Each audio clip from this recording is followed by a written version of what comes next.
बिस्मिल्लाहिर्रहमानिर्रहीम। अस्सलाम वालेकुम। प्रोग्राम इख्तिलाफ राय के साथ मैं इफ्तार का आदमी और लगता यूं है कि खान साहब ने मौजूदा इस्टेब्लिशमेंट के खिलाफ भी महाज खोलने का फैसला कर लिया है और इस्टेब्लिशमेंट पर वो एक बार फिर इल्ज़ाम आयद कर रहे हैं कि इस्टेब्लिशमेंट ने सबक नहीं सीखा, उनके लोगों को तोड़ा जा रहा है। बलूचिस्तान में लोगों को पीपल्स पार्टी में शामिल कराया जा रहा है और साउथ पंजाब में भी लोगों से कहा जा रहा है कि वो पीपल्स पार्टी का हिस्सा बने।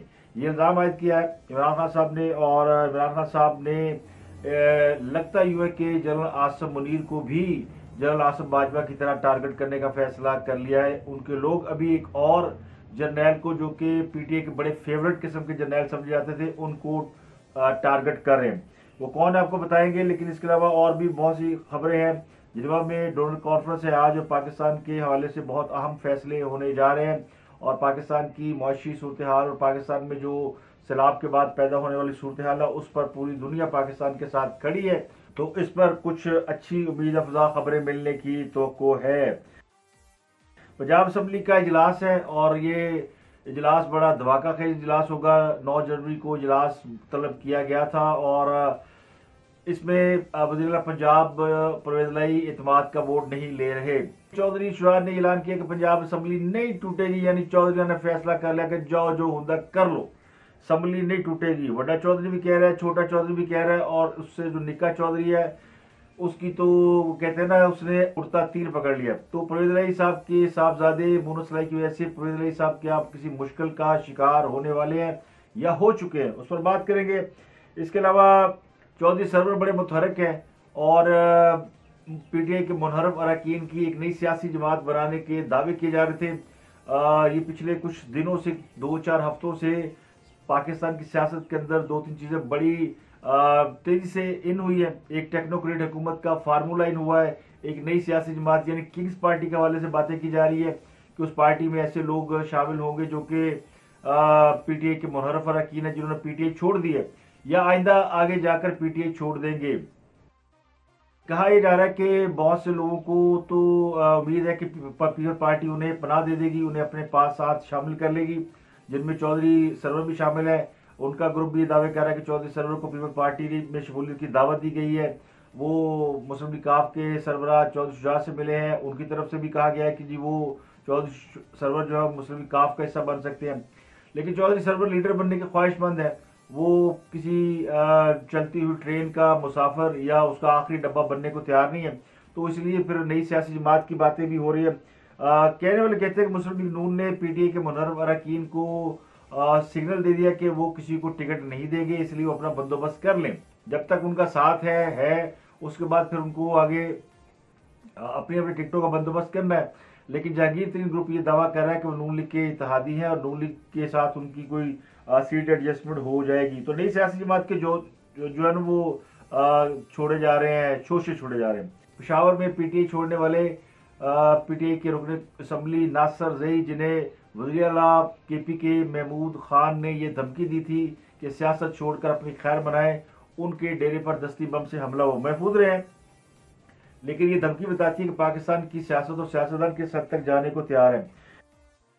इसके अलावा शेर रशीद की एक गंदी तस्वीर वायरल, वैसे शेर रशीद की वीडियो और तस्वीरें कुछ दिनों से कह लें कि सोशल मीडिया पर बड़ी तेज़ी से वायरल हो रहे हैं और रोज़ कोई ना कोई एक ऐसी उनकी चीज़ सामने आ जाती है जिससे उनके किरदार का अंदाज़ा होता है।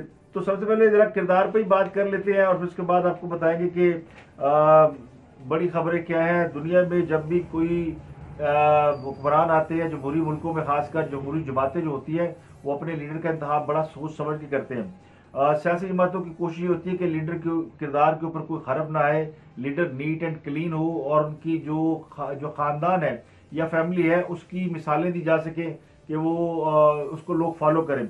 यानी वो कहते हैं ना, लीडरशिप की एक आइडियल जो रोल होता है वो उसको प्ले करना होता है। लेकिन यानी इसमें बद अखलाक ना हो, बद किरदार ना हो, बदमाश ना हो या करप्ट ना हो।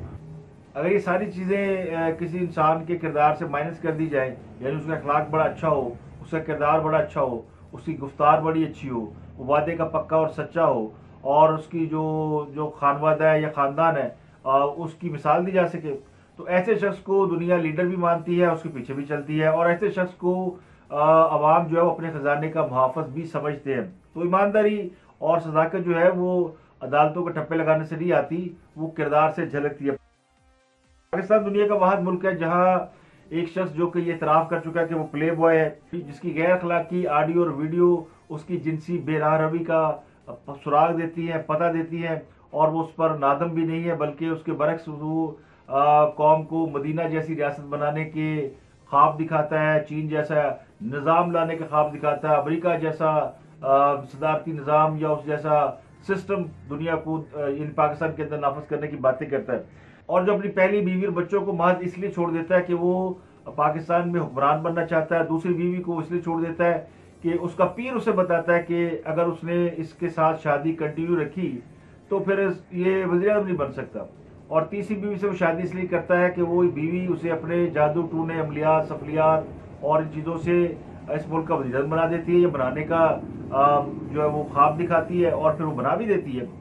जो महज दोस्तों को इस बात पर ठुकरा देता है कि किसी दोस्त के बारे में उसका पीर उसे बताता है कि जनाब आपने इसको टिकट दिया तो आप इलेक्शन हार जाएंगे, तो वो कहता है नहीं मैं आपको टिकट नहीं दूंगा, मैं खुद लड़ूंगा। और किसी अपने बहुत ही करीबी दोस्त को अपनी खलफ बरदारी की तकरीब में इसलिए नहीं बुलाता कि उसकी बीवी ने ख्वाब देखा कि अगर वो आएगा तो फिर ये तकरीब तहस नहस हो जाएगी।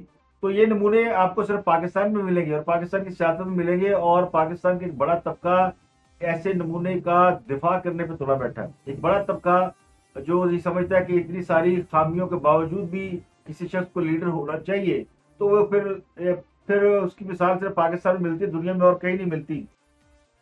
और उस पर लगे हुए इल्जामात का जिस तरह वो दिफा करते हैं उसके चाहने वाले मानने वाले, वो बिल्कुल उसी तरह जो जिस तरह कबूतर बिल्ली को देख के आंखें बंद कर लेता है, यानी खुद फरेबी में। तो लीडर भी खुद फरेबी में मुब्तला है और उसके मानने और चाहने वाले भी खुद फरेबी में मुब्तला है। तो पाकिस्तान के साबिक वज़ीर इमरान खान साहब ने के बारे में उनके एक दोस्त अलीम खान ने बहुत से इंकशाफात किए। जिस तरह जावेद चौधरी साहब ने जलवायु से गुफ्तगू करके कुछ 3-4 कॉलम लिखे और बहुत सी अंदर की बातें रिवील की, इसी तरह जावेद चौधरी ने अब अलीम खान के हवाले से दावा किया कि उनकी उनसे बात हुई और कुछ बातें उन्होंने बताई और बताया कि इमरान खान साहब जो है वो पीरों पर किस कदर यकीन रखते हैं।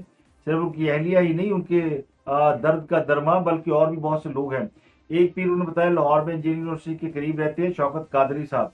अलीम खान साहब उनसे मिलने गए इमरान खान को लेकर, और इमरान खान ने वापसी में उन्हें बताया कि मना किया है शौकत कादरी साहब ने कि अगर आपकी बीवी रिहाम खां रही तो फिर आप वज़ीर आज़म नहीं बन सकेंगे।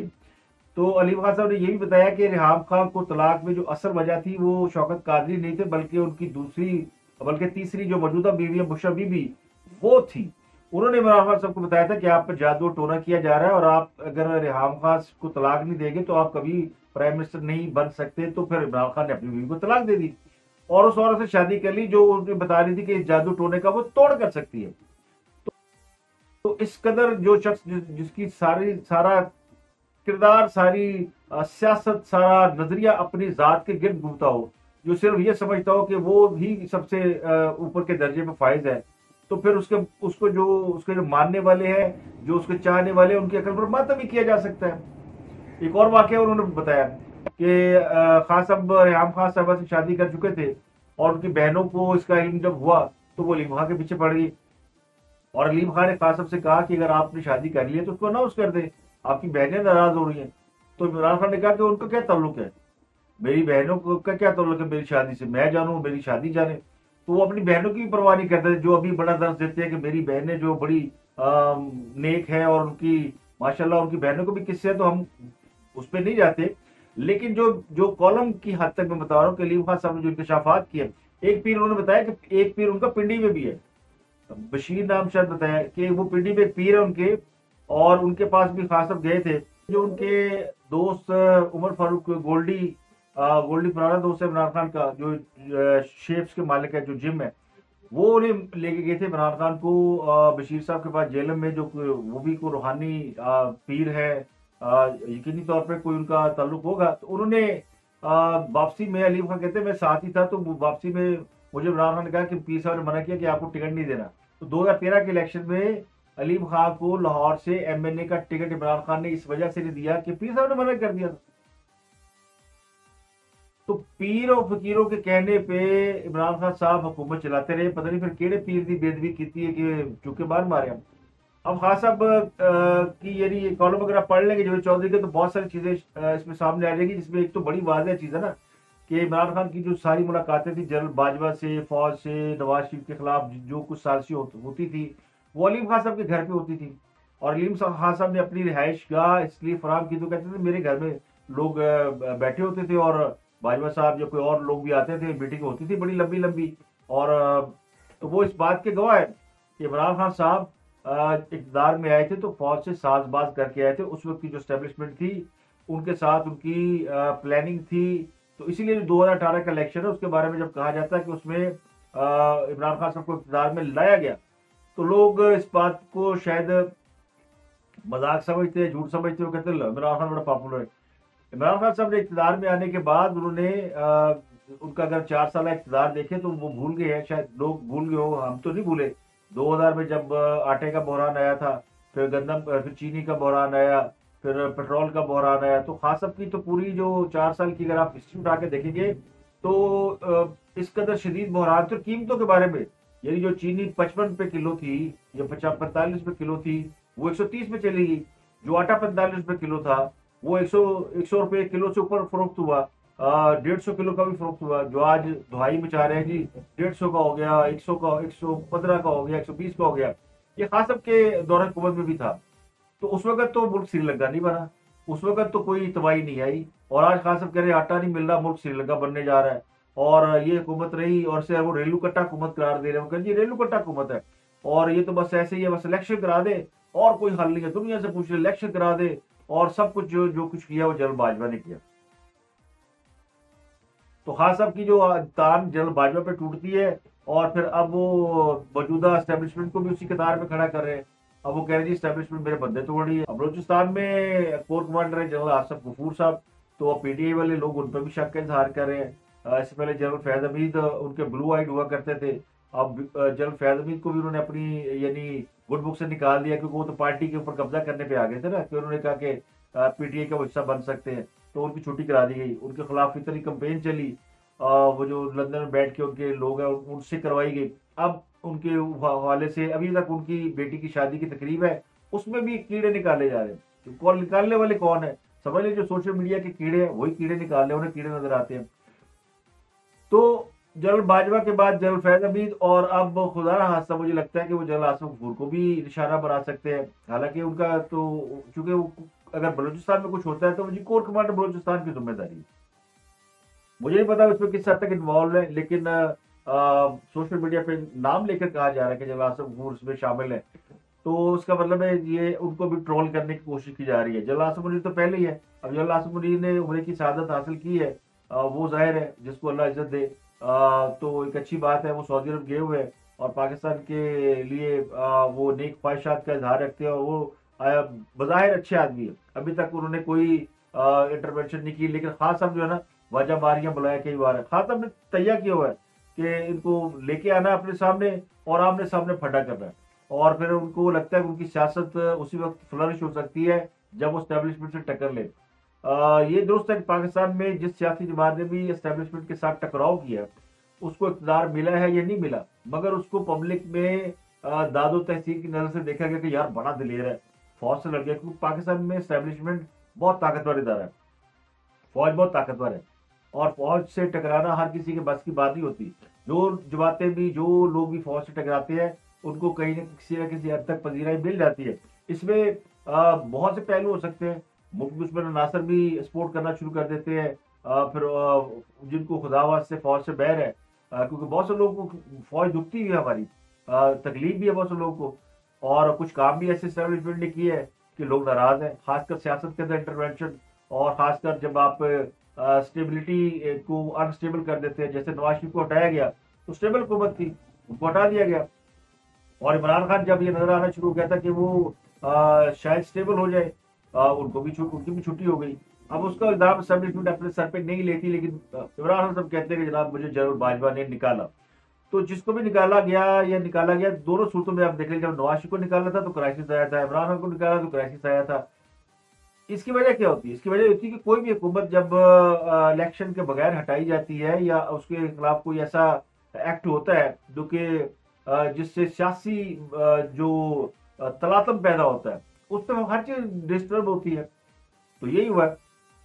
अब बड़े यानी अगर देखा जाए तो ये जो इल्जाम लग रहा है कि पीपल्स पार्टी को मजबूत किया जा रहा है, इमरान खान ने इल्जाम लगाया कि जी बलूचिस्तान में और साउथ पंजाब में पीपल्स पार्टी को मजबूत किया जा रहा है। और इससे पहले भी कहा जाता रहा है कि जी भाजपा साहब बड़े पसंद करते हैं बिलावल भुट्टो को, हो सकता है बिलावल भुट्टो अगले वजीर आज़म हो। और जब पीडीएम बनी और शहबाज शरीफ को वजीर आज़म बनाया गया और लोग कहते थे कि जनाब मुस्लिम लीग नून को की हुकूमत ना लें, और अब भी देखिए कोई ये नहीं कहता कि इस हुकूमत का हिस्सा कोई पार्टी या कोई और जमात, सारा नजर गिरता है तो मुस्लिम लीग नून पे। तो ये जो बुनियादी स्पैन है, ये जो पीरियड है इमरान खान साहब को निकाले जाने के बाद अगले इलेक्शन तक का, इसमें जो अच्छा बुरा होगा वो पीएमएल-एन के खाते में पड़ेगा। और जरदारी साहब अपनी सियासी जमात को मजबूत कर दो। जरदारी साहब अपने कार्ड बड़े स्मार्टली खेलते हैं। उन्होंने इमरान खान को भी इक़्तिदार से निकाल लिया, मुस्लिम लीग नून को भी उन्होंने पब्लिक की नजर में उनका इमेज जो है वो डिस्ट्रॉय कर दिया। तो अब जाहिर है तीसरी जमात कौन सी रह जाती है, वो पीपल्स पार्टी है। तो पीपल्स पार्टी जो है वो अपने आप को स्ट्रेंथन कर रही है और उसको ज्यादा लोग नहीं चाहिए। साउथ पंजाब में कुछ मिल जाए, बलूचिस्तान और सिंध तो उनके पास है ही। तो उनकी पोजीशन बन जाती है कि वो फेडरल में अपनी गवर्नमेंट बना सकते हैं। तो ये जाहिर है हर कोई अपने कार्ड चलता है और हर सियासी जमात किसी तरह आगे बढ़ती है। नहीं समझ आई तो फिर मुस्लिम लीग नून में समझ नहीं आई कि वो अभी तक उन्होंने ये अपने गले में डाल के सब कुछ, यानी अब तो लोग कह रहे हैं कि ये सेटअप भी नाकाम हो गया। लेकिन इसको इस सेटअप को हटाने में इमरान खान साहब इस सेटअप को हटाने में कामयाब नहीं हो रहे क्योंकि एस्टेब्लिशमेंट उनके साथ नहीं है। तो ये सेटअप इसलिए ताकत पकड़ रहा है या बैठा हुआ है कि इसे पता है कि एस्टेब्लिशमेंट हमें हटाएगी नहीं, वो सियासत में इन्वॉल्व नहीं होगी और इमरान खान साहब में हटाने की ताकत नहीं है क्योंकि इमरान खान साहब भी हर गुजरते वक्त के साथ अपनी पॉपुलैरिटी लूज कर चुके हैं। और उनका जो किरदार है जो 2018 में वो इक़्तिदार में आए थे, उसकी निस्बत आज उनकी किरदार के ऊपर बहुत सारे सवाल हैं। उस वक्त तो लोग उन्हें सादिक अमीन और पता नहीं क्या क्या, और वो तो ईवल और हीरो था ना, यानी नवाज शरीफ विलन बन गया था, इमरान खान हीरो बन गया था। आज इमरान खान हीरो नहीं है, आज इमरान खान उसी तरह विलन है। वो विलन है, ये बना दिया गया है, लेकिन वो विलन है। और होता है एस्टेब्लिशमेंट उससे आगे नहीं बढ़ने देती, चाहे भट्टो हो, जुल्फकार भट्टो मरहूम हो, नवाज शरीफ हो, बेनजीर भुट्टो हो और इमरान खान हो। इमरान खान की फॉलोइंग तो है ना। अब वो फॉलोइंग जो है वो इमरान खान के किरदार को अगर वो समझती है कि उसकी जरूरत नहीं है, वो लीडर को किरदार लेस देखना चाहते हैं, तो ये उनकी मर्जी है। कहने वाले कहते हैं कि जनाब बरदलाई और उनके खानदान के खिलाफ वो इदारे मुतहरक हो गए और उन्हें अब नैब को भी एक्टिव कर दिया गया है, या नैब एक्टिव हो गई है, एफआईए भी एक्टिव हो गई है और बरदलाई के खानदान के मुतअद्दिद अफराद के बैरून मुल्क जाने पर पाबंदी लगा दी गई है। मुनसलाई जो बैरून मुल्क है वहीं से बैठ कर उन्होंने ट्वीट किया था, पुरानी वीडियो शेयर की थी कि मेरे दोस्त को अगवा कर लिया गया और वो वापस नहीं आ रहे, वो अभी तक बैरून मुल्क है। और इसके अलावा उनकी जो चौधरी पुलिलाई की एक जो नो ब्याख्ता सामने आई थी, वैसे ब्याख्ता तो पुरानी है, उनका नाम भी नो फ्लाई लिस्ट में है, लेकिन वो पहले ही मुल्क से बाहर है, तो मुल्क में है ही नहीं। तो खान चौधरी साहब ने अपने सारे खानदान बाहर भेजता है और खुद बैठे हैं यहाँ पर, और उनको पता है कि मेरे में कुछ होएगा तो फिर मैं तो माफी मांगी लेनी, मैं तो गोडे फाड़ी लेने हैं। और वड्डा भाई ने है ना चौधरी शुजात, और चौधरी शुजात ने भी कह दिया कि कोई उन्हें सबने तोड़ने की देखी जाएगी।